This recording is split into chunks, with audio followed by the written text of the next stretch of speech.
Welcome to Coastside Poetry. Thanks to those of you who've Zoomed in and those who are watching on YouTube. We meet virtually on the second Tuesday of every month, celebrating spoken poetry. I'm Diane Momi, your host for this evening. Our featured poet event is being recorded and streamed live onto YouTube as we speak, so anyone can look at it later. We'll be posting the link on our website, coastsidepoetry.org. This evening, we welcome Abby Caplin.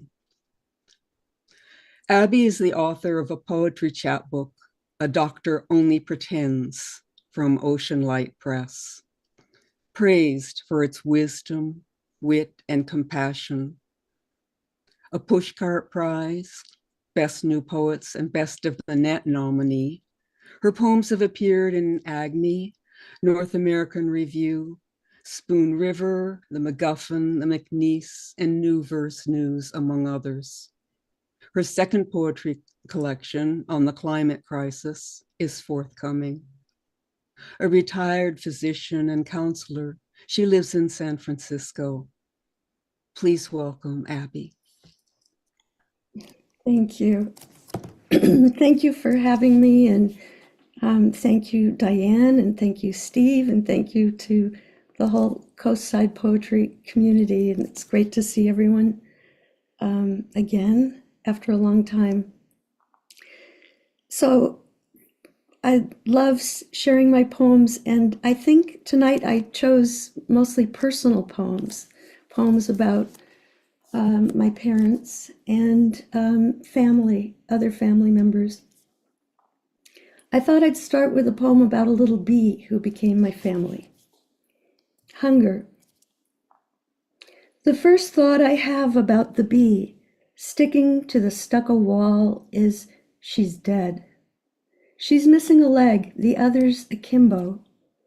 Hoping to move her body to the bushes, I touch a post-it to her, and she falls onto the brick stairs, stumbling, still alive, a few steps before collapsing. I hear a scream somewhere. Is it her scream? In the kitchen, I mix sugar and water in a small glass. Watch it dissolve. Return to the bee, fill the bowl of a long-handled ladle and offer it to her. She cringes and tries to move away. I splash some drops of it onto her. This time she stops, appears to consider. I slowly slide the spoon toward her and she dips her head down, and I watch her sip. When she doesn't stop, I worry I might be making her sick, like those American soldiers who opened the German camps, pockets loaded with chocolate, not knowing the survivors would eat their deadly fill. I pull away, let her rest a bit. I am responsible for her now. I encourage her. That's it, baby. Drink up. Good girl. Her body begins to shiver, and I am surprised to see her legs beneath her, all 6, straight and strong. We do this dance 3 or 4 times until, in a sudden buzzing and flurry of wings, she rises up and melts into the blue, leaving me. And I just want to add that I watched a video on Facebook, and it said, if you see a bee that looks like it's dying, it's not, it's just hungry, it's starving. So feed it sugar water. So last summer I turned 70 and retired, and I started to clean out my garage. This is called Busy. I found a letter in the garage from my grandfather to my father, still a young man, in 1949.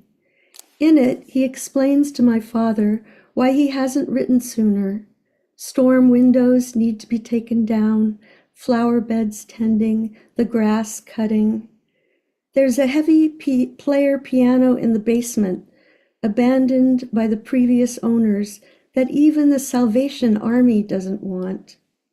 He's been busy trying to take it apart, plans to use the mahogany for a workbench. At the end of the letter, he mentions my grandmother, approaching 40, blindness so complete she can no longer see the food he's put on her plate.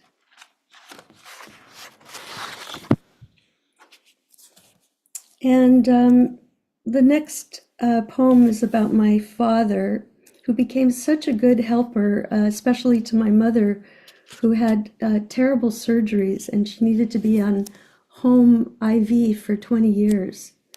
So he took care of her. Sammy's Lot for my father, 1917 to 2009. Sporting knickers and a cap, calves warm in black wool in your 8th birthday photo, your eyes looking unfocused as if needing spectacles to make out the woods across the street. The snow flurries gather over Ohio. You, not yet aware your mother's eyesight is going too soon, and no one to catch her except your father, angry with his lot. This is how you learn to be everyone's beck and call. This is your job, you explain, as you hook up your wife to an IV 20 years, and no one knows you are unhappy, not even you, always whistling and carrying shopping lists inside your head, disappearing into stores for hours while she fumes waiting for you. After her cancer and desire to be spirited away, you are finally free to free yourself from Jack, old cat, dropping him at the pound. No second thoughts, no qualms, no looking back.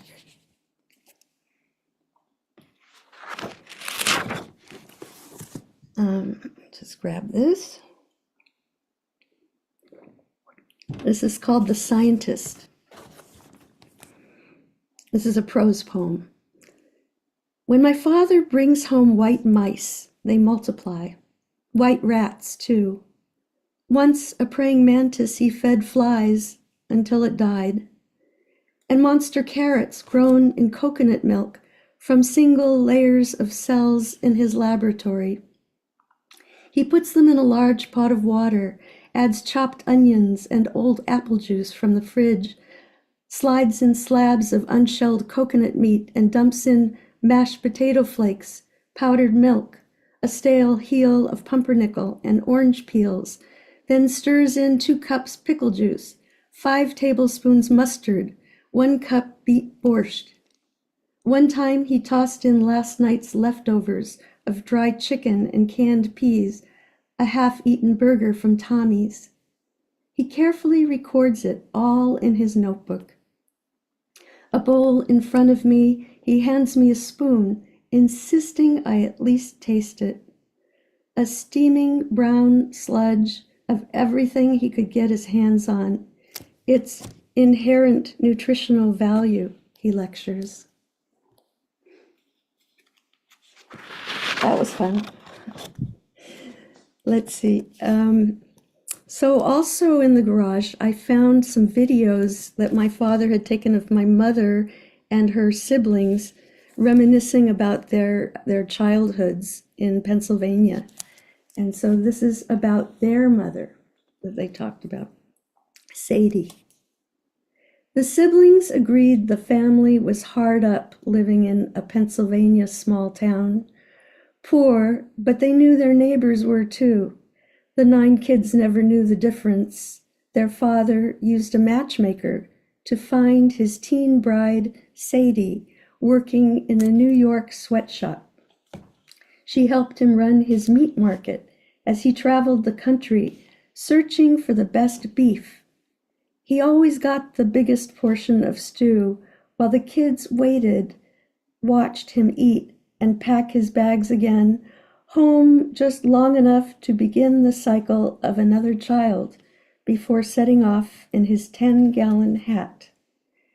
Years later, they spoke about annual trips to Harvey's Lake in the back of a beat-up truck, crammed into a 1-room cabin, laundry lines hung inside to make bedrooms, and pick huckleberries, laughing and hating how all year every meal ended with huckleberry pie, which likely accounted for their clarity of mind into their 8th and ninth decades.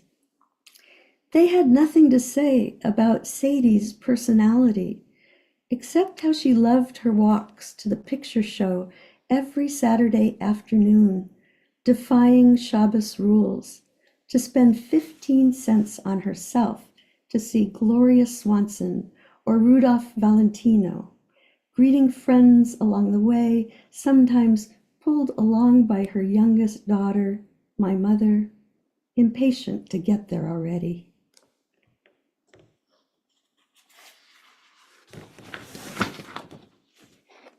And another poem about my mother, A Mother's Prayer.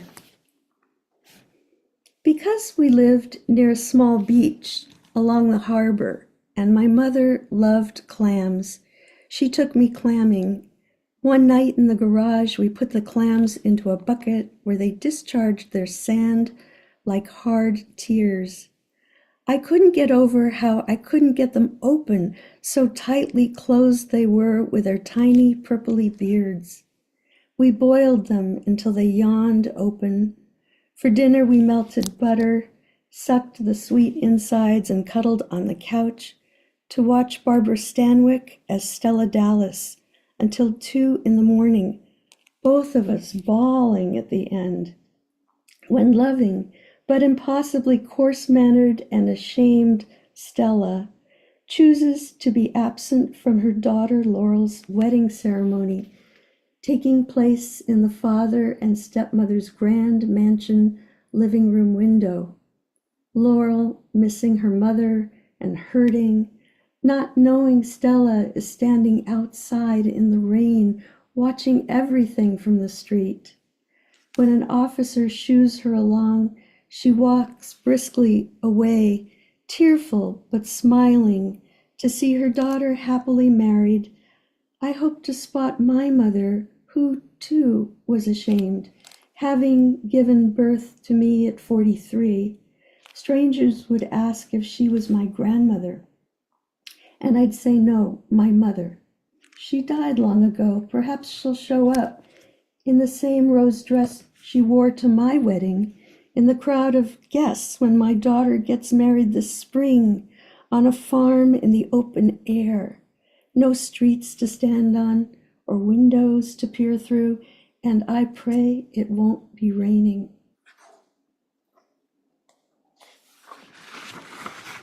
Thanks.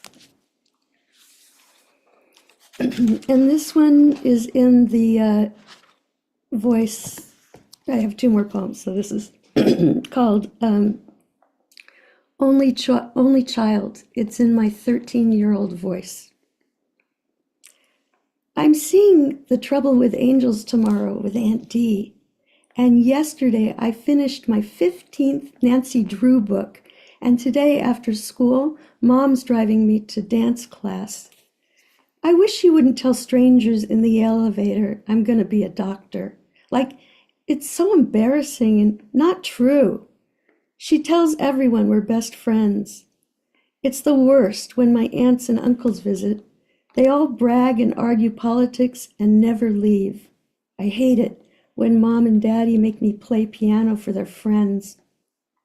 They listen for a few minutes, then keep on talking. It's so rude. Sometimes at school, I imagine shrinking into the cubby under my desk where it's private, like the inside of Jeannie's bottle on TV, a purple velvet couch with matching pillows, jeweled curtains, the pink and orange stuffed dog I made in home ec, the radio station 93 KHJ, and my cat Kitsy to keep me company. I like having this secret place even Mom doesn't know about. I want to be alone, but sometimes I'm lonely. Thanks. And then the last poem for tonight is, well, for now, oops, wrong page. hold on. So I'm going to fast forward to age 70, which is what I turned last summer. And my daughter, for my birthday, took me backpacking, which I wasn't thrilled about, but I did it. And I survived. Sorry. On turning 70, here on this ledge near a mountain lake, come stand with me. Sierras speckled with snowmelt, water tumbling headlong on its vertical path. And isn't that what we do, rushing through our lives for a place away from where we've been? I was born in a city on a passport that follows me like the color my hair once was. As a human, my models were other humans, wounded and foolhardy. How many follow the trail their generations cast for them to the water's edge, to gather pebbles from the pond, moss green or deep turquoise, depending on the light? Like quicksand, I sifted through photos of family and my long life, long past, streaked Polaroids, Kodachromes, drugstore negatives, decades of people touched and lost. I tossed them to their second burial, my birthday wish that they be remade into something useful. Much of what they taught me was the fantasy of others' lives. I want to imagine they did their best. Thank you. Thank you, Abby. Thank you so much. My pleasure. Why don't we unmute and make some lovely noise? And That was great, Abby. thanks again. Wonderful. Who's talking? Thank you. Abby. Really, Brava, brava.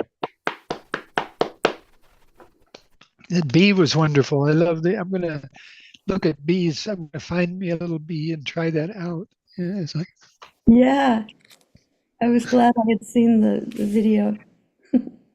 Thanks love for sharing all those personal memories. Yeah. Thank you. Thanks for listening. I love the way the poem at the end tied all the other poems together. The structure of your reading was so careful and so well done. Thank you. Thank you. What I really liked, Abby, was the breadth. You know, there was humor, there was sort of pathos, there was regret and excitement, and then the voice of your 13-year-old voice was just charming and so lively and 13-year-old. And I love that image of crawling, into the desk, into the genie's bottle. It was all very enjoyable. Thank you. And your garage treasures that you found really echo, I think, a lot of people's treasures, but we don't express it in the same way. And you did it so beautifully, tracing your family through all of that. Thanks. Thank you, Elise. Thank you. I thought the whole reading was just absolutely charming, and you read very well, and it felt natural. It's such a pleasure to hear you. Oh, thank you. I particularly enjoyed that the part that you're an only child, because I'm an only child, and my parents asked me to play piano. And I'm sorry. I enjoyed it. And it was usually people write about siblings, but people usually do not, or at least I haven't heard, write about their only childhood. And so that was refreshing to me, and I identified with that, but in a positive way. Thank you, Abby. I thought you wrote so much about what we could identify with. Really beautiful. Thank you, Louise. Thank you for sharing your intimate life with us. Sometimes that's difficult. sometimes it's a little sad, and sometimes it takes courage. So thank you for sharing that part of you with us. Thank you. Abby, thank you for sharing your family with us. Thank Yeah. you. That was a wonderful tour. And I really like the fact that your garage just doesn't hold a car, that it's got all these wonderful cultural personal icons. You can go out and explore whenever you want to. Well, it's actually much cleaner now. I did get rid of a lot of stuff.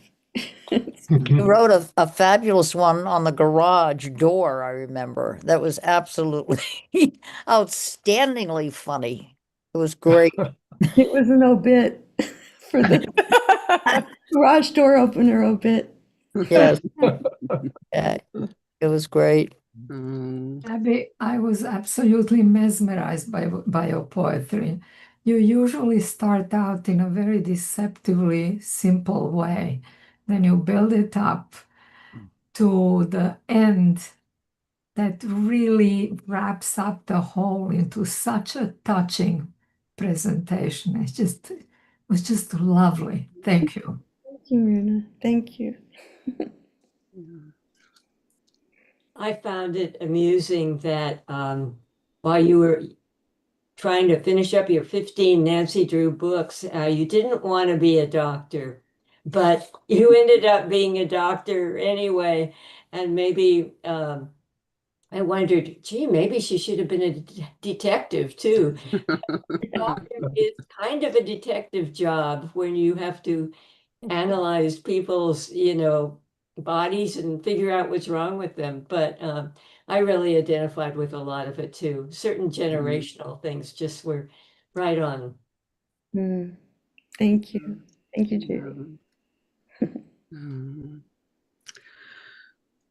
Well, thanks again so much, Abby. We'll stop recording in a moment. Those of you in the Zoom room, please stay online if you'd like to take part in the open mic. Thanks to all our YouTube listeners. Please tune in for our next regular Coastside Poetry event on Tuesday, March 10th, when we will welcome Toby Hiller as our feature. Well, thanks so much for joining us at Coastside Poetry and for helping to keep the lamps of poetry burning.